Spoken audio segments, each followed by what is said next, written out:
this important. Meat and vegetables, nuts and seeds, some fruit, little starch, no sugar.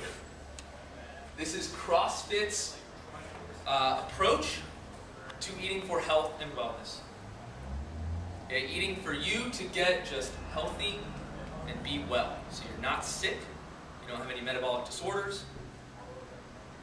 Eating for health and wellness. Now you guys see this. Quality foods, like we talked about, meat and vegetables, nuts and seeds. There's no grains, there's no dairy, there's no legumes. We see some fruit. Remember, fruit's a very dense carbohydrate. Some, your first limiter word, some. Little starch means if you have to eat your pasta, whatever, just a little bit, not every night, right? And then no sugar. If you're not convinced that sugar's bad for you by now, I'm out. I'm out, right? We've seen it. We've looked at it. We've looked at where sugar has led this country and what it's done to people's bodies as far as metabolic arrangements, diseases, obesity, type 2 diabetes, all that kind of stuff. So it's a great way to go right there. Now, once you have food quality done, and then you've worried, after quality's done, you've worried about food quantity, got that dialed, okay, and you're stalling at your goals. Then we have to look at when you're eating your food.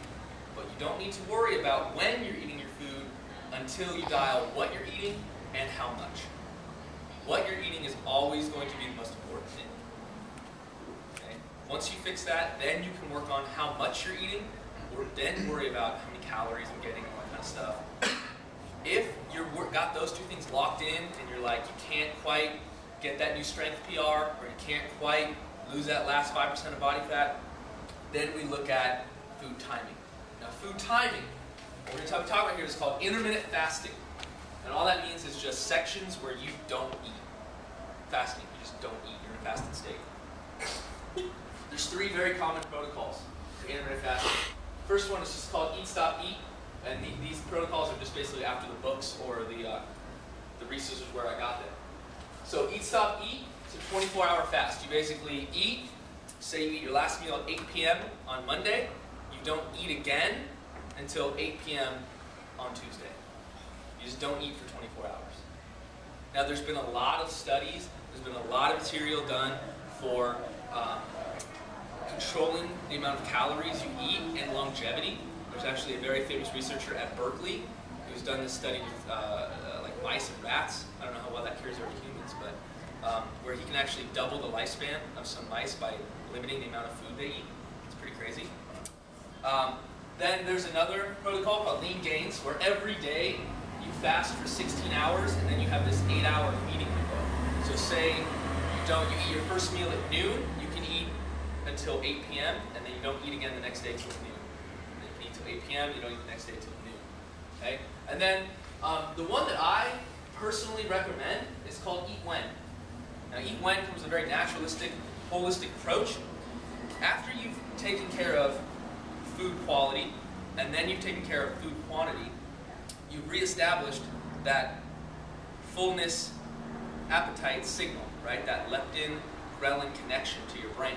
Once you've reestablished that, and you've got that in a healthy, working order, your body will naturally do this protocol.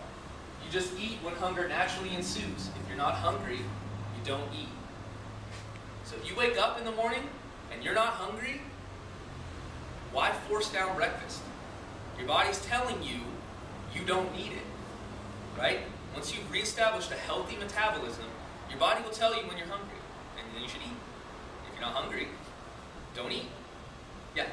So that, I'm just trying to think for like work, like in the morning I wake up, and I might not necessarily be hungry, but I'm like, oh, I need to eat something.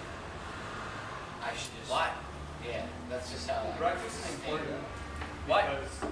Because when you're, a lot of times for a person eating, like generally in society, if they skip breakfast, which a lot of people might do, then they'll gorge at lunch or at their snack. They'll overeat. Right. So establishing like that good base in the morning allows you to eat the correct amount throughout the day. Right. Just start yourself off on the right foot. All I'm saying is, I'm not saying you have to skip breakfast. All I'm saying is, if you're not hungry until 10 a.m., then just don't eat.